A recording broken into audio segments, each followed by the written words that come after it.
गौतम बुद्ध अक्सर अपने शिष्यों से कहा करते थे कि दुनिया की सबसे तेज छुरी हमारी जबान है और दुनिया के सबसे खतरनाक हथियार हमारे शब्द है, जो बिना किसी खून खराबे के लोगों को अंदर ही अंदर मार सकते हैं। हमारे शब्द हमारी ताकत है, परंतु ये हमारी सबसे बड़ी कमजोरी भी हो सकते हैं अगर हमें नहीं पता कि कब, कहाँ, क्या और कितना बोलना है। अगर हम सही समय पर सही इरादे के साथ सही शब्दों का उपाय करते हैं तो ये हमें एक सफल मानव बनाता है, परंतु अगर हम सही पर सही इरादे से सही शब्दों का इस्तेमाल नहीं करते हैं तो ये हमारे जीवन को नर्क से भी बदतर बना सकता है। तो आज मैं आपको मौन के ऊपर एक कहानी सुनाऊंगा और यह कहानी आपके जीवन को बदलने वाली है, आपको मौन की शक्ति का एहसास करवाने वाली है। जापान में एक बहुत ही प्रसिद्ध बौद्ध भिक्षु हुए, उनका नाम था रिजाई। रिजाई अकेले रहते थे जंगल के पास, दुनिया के शोर शराबे से दूर। रिजाई एक बहुत ही बड़े ध्यानी और प्रबुद्ध मानव थे और इसीलिए पूरे जापान में बहुत प्रसिद्ध भी थे। एक दिन एक राजकुमार के पास आया और बोला, प्रिय भिक्षु, मैं हमेशा थका हुआ, निराश और परेशान महसूस करता हूँ। मेरा मन बहुत आसान रहता है, हालांकि मेरे पास सब कुछ है, दौलत, शोहरत, सुख, सुविधाएं जो हर मानव चाहता है या पाने की इच्छा करता है, परंतु फिर भी मेरे अंदर इतनी अशांति और चिंता क्यों है। ने कहा, इस प्रश्न का उत्तर तुम जानते हो, बस तुमने कभी इसकी तलाश नहीं की। ने आगे कहा, मैं एक उपाय करना चाहता हूँ, क्या तुम करना चाहोगे? इस उपाय के बाद तुम्हारे जीवन में किसी भी तरह की अशांति और चिंता नहीं रहेगी। यह सब सुनकर राजकुमार बहुत हैरान हुआ। उसने रिझाई से कहा, बताइए, मुझे करना क्या है? अपने मन की शांति के लिए मैं कुछ भी करने को तैयार हूँ, भिक्षु रिझाई ने एकदम शांत स्वर में उत्तर दिया। अगले 10 दिनों तक तुम मेरे आश्रम में रहोगे और एक सामान्य मानव की तरह अपना जीवन व्यतीत करोगे, और इन 10 दिनों तक तुम एकांत में अकेले मौन बैठे, जितना हो सके कम बोलोगे। राजकुमार भिक्षु की बात से सहमत हो गया। पहले दिन राजकुमार को लगा कि उसका मन सामान्य से अधिक अशांत और विचलित है। उसके मन में तरह तरह के प्रश्न उठ रहे थे और वह आम लोगों की तरह जीवन जीने में असहज महसूस कर रहा था। उसके अंदर से बोलने की प्रबल इच्छा उठ रही थी, परंतु वह मौन रहा। उसके मुंह से कुछ नहीं निकला, एक शब्द भी नहीं। वह चुपचाप बैठा रहा, परंतु रात होते होते उसे अंदर ही अंदर शांति का अनुभव होने लगा। उसके लिए यह अनुभव अजीब था। वह खुद से पूछ रहा था कि वह अंदर ही अंदर खुशी क्यों महसूस कर रहा है और उसकी आंतरिक बेचैनी और चिंता कम क्यों होने लगी है। अगले दिन राजकुमार एकांत में चुपचाप बैठा कुदरत को निहार रहा था, पौधों को, फूलों को, आकाश में उड़ रहे पक्षियों को। वह अपने जीवन में पहली बार महसूस कर रहा था कि उसके आसपास की कुदरत कितनी अद्भुत है। वह दिन भर कुदरत की सुंदरता को देखता और उसकी शांति को महसूस करता रहा। इस तरह से एक हफ्ता बीत गया और अब तक उसके मन की सारी बेचैनी, सारी हलचल, सारी उथल पुथल और सारा तनाव एकदम गायब हो गया। 8वें दिन की सुबह राजकुमार फिर से एकांत में बैठ गया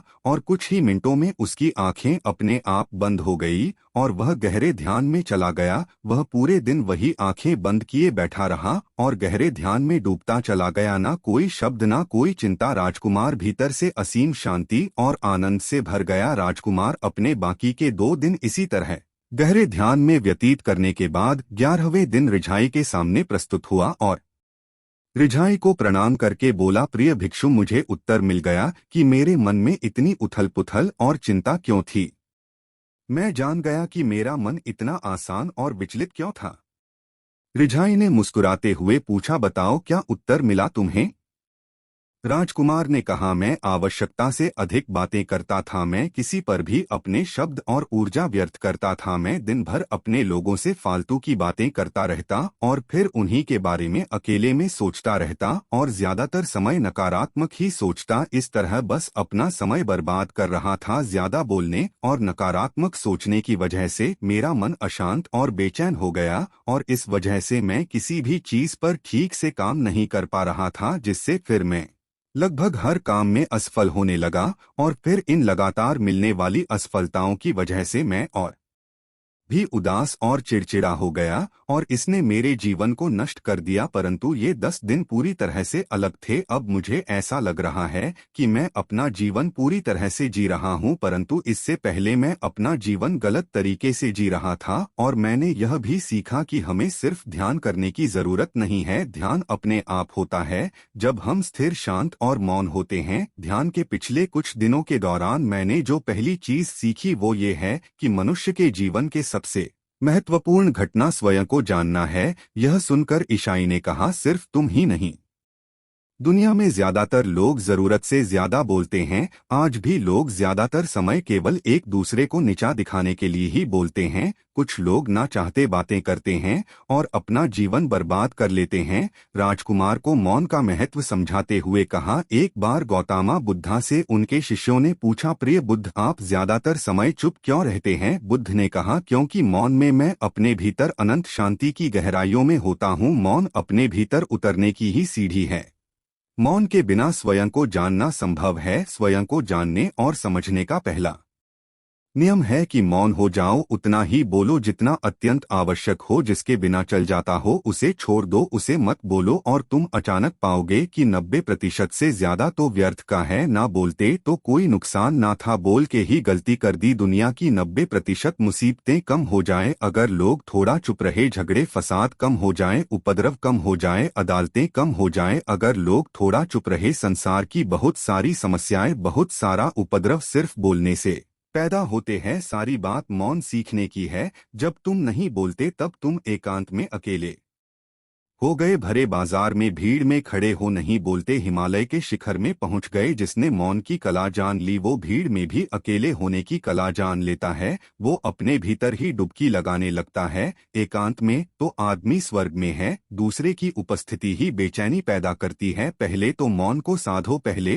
तो अपनी को मौन में उतरने दो, गहराने दो मौन को और उस स्थिति में पहुंचो कि बोलते ही लगे बेईमानी हो गई। जब दूसरों की मौजूदगी से तुम ऊब जाओ, परेशान हो जाओ तो उचित है कि आंख बंद कर लो और अपने में खो जाओ, वहां से पाओगे ताजगी। क्योंकि तुम्हारे जीवन का स्रोत वहीं छिपा है, वो किसी दूसरे में नहीं, तुम्हारे भीतर है। तुम्हारी जड़ें तुम्हारे भीतर है। आखिर कौन तुम्हें तुम्हारे भीतर लेकर जाएगा? कोई नहीं, तुम्हें स्वयं ही अपने भीतर उतरना पड़ेगा। इसीलिए भीतर जाओ, वहीं परमराज है, जीवन का वहीं स्रोत है, आनंद का वहीं से जन्म हुआ है। वहीं मौत में डूब जाओगे, वहीं तुम्हारा सूर्य उगा है, वहीं से अस्त होगा। उसमें बार बार डुबकी लो, जब भी तुम डुबकी लगा के लौटोगे वहां से तुम पाओगे फिर ताजे हुए, फिर जीवन की नई संपदा मिली, फिर नई शक्ति का जन्म हुआ। थकान गई, उदासी गई, चिंता गई। जैसे कोई स्नान करके लौटता है तो शरीर शीतल हो जाता है, शांत हो जाता है, ऐसे ही कोई भीतर से होकर वापस आता है, मौन में स्नान करके लौटता है तो समस्त अस्तित्व, समस्त व्यक्तित्व शांत और मौन हो जाता है, आनंदित हो जाता है। जब तुम आंतरिक मौन की उस पराकाष्ठा पर पहुंच जाओगे तब तुम पाओगे कि बोलने से भी तुम्हारा मौन खंडित नहीं होता, वह बना ही रहता है। उसकी एक अंतर्धारा लगातार तुम्हारे भीतर बहती रहती है। तुम बोलते तो हो परंतु अपने से छूटते नहीं। तुम शब्द का उपयोग भी करते हो परंतु वो तुम्हारे मौन को खंडित नहीं कर पाते। एक बार गहरे मौन में स्थिर हो जाओ, फिर तुम्हारी वाणी में आ जाएगी, फिर तुम्हारी वाणी में भी एक विशालता आ जाएगी। तुम्हारा बोलना संगीत पूर्ण होगा, तुम्हारा बोलना सत्य होगा। तुम बोलोगे तो दूसरों पर भी शीतलता छा जाएगी। जैसे ही तुम अंदर से चुप होते हो तुम इतने शक्तिशाली होने लगते हो कि समाज की निर्भरता तुम छोड़ने लगते हो और तुम्हारे जीवन में एक मस्ती आती है जो केवल दीवानों के जीवन में होती है। तुम्हारे चेहरे पर एक नई रौनक आ जाती है, तुम्हारी आंखें किसी और ही ओज से भर जाती है और तुम अनंत शांति में डूबने लगते हो। इतना कहकर ने अपनी बात खत्म की और वो मौन में चले गए। राजकुमार भी उनका धन्यवाद कर अपने महल वापस चला गया। दोस्तों, आपने भी अनुभव किया होगा कि बहुत ज्यादा बात करने से दिमाग अशांत हो जाता है, जिसे हम अपने दिमाग पर नियंत्रण खो देते हैं और साथ ही अपना ध्यान भी खो देते हैं। जो लोग बहुत ज्यादा बोलते हैं उनके पास किसी एक काम पर ध्यान केंद्रित करने की काबिलियत नहीं होती, वो अपने किसी भी लक्ष्य पूरी तरह से केंद्रित नहीं हो पाते, और अगर हम केंद्रित नहीं हैं तो जीवन की सच्चाई को समझ नहीं पाएंगे और ना ही कभी मनचाही सफलता हासिल कर पाएंगे। इसके अलावा भी आपने देखा होगा कि जो लोग अधिक बोलते हैं वो अक्सर लोगों के बीच हंसी का पात्र बन जाते हैं, और जो लोग कम बोलते हैं और अपनी बात पर कायम रहते हैं उन्हें लोगों से सम्मान मिलता है। लोग उनकी बातों को सुनते हैं और उन पर भरोसा भी करते हैं। जो लोग जरूरत से अधिक बोलते हैं और अपने विचारों के बारे में पक्के नहीं होते उनका दिमाग और विचलित रहता है, शोर से भरा रहता है, और एक अशांत दिमाग वाला मानव जीवन में किसी भी चीज में सफल नहीं हो पाता, क्योंकि वह किसी भी काम में फोकस नहीं कर पाता। अगर किसी मानव को यह पता है कि उसे कब, कहाँ और क्या बोलना है तो वह मानव सच में बहुत बुद्धिमान है, और ऐसा मानव जहाँ भी जाता है उसका व्यक्तित्व आकर्षण का केंद्र बन जाता है और वह जो कुछ भी करता है उसमें सफल होता है। अगर हम किसी महान और सफल मानव के व्यक्तित्व को गहराई से देखें तो पाएंगे कम बोलते हैं और कम से कम शब्दों में अपनी बात खत्म कर देते हैं। वह बोलने से पहले वो चीजों और जिसके बारे में उसे बोलना है उनके बारे में गहराई से सोचते हैं। परंतु जो लोग बहुत ज्यादा बोलते हैं बहुत बार वो झूठ भी बोलते हैं और अपनी बातों से दूसरों के मन और विचारों पर कचरा डालते रहते हैं। वो ज्यादातर समय दूसरों की बुराई करते रहते हैं, इसीलिए उनके अपने भी उनसे नफरत करने लगते हैं और उनसे बचने की कोशिश करते हैं। हमारे भारतीय उपनिषदों में कहा गया है कि हमारे शब्द वास्तविक ब्रह्मा शक्ति हैं। मौन से धैर्य आता है, धैर्य से ध्यान, और ध्यान से हम अपने जीवन के बारे में जागरूक हो जाते हैं। इसीलिए अगर हम ज्यादा बात करते हैं तो हम मौन को खो देते हैं, जो मन की शांति का पहला स्तंभ है। दोस्तों, आज से हम भी मौन का अभ्यास करते हैं। आज से हम भी वही बोलेंगे जो जरूरी है, और हम कोशिश करेंगे कि कम से कम शब्दों में अपनी बात खत्म करें, और हो सके तो कोशिश करेंगे कि रोज कम से कम 30 मिनट एकांत में चुपचाप बैठे। और मुझे पूरा विश्वास है कि इससे हम सबके एक सकारात्मक बदलाव जरूर आएगा।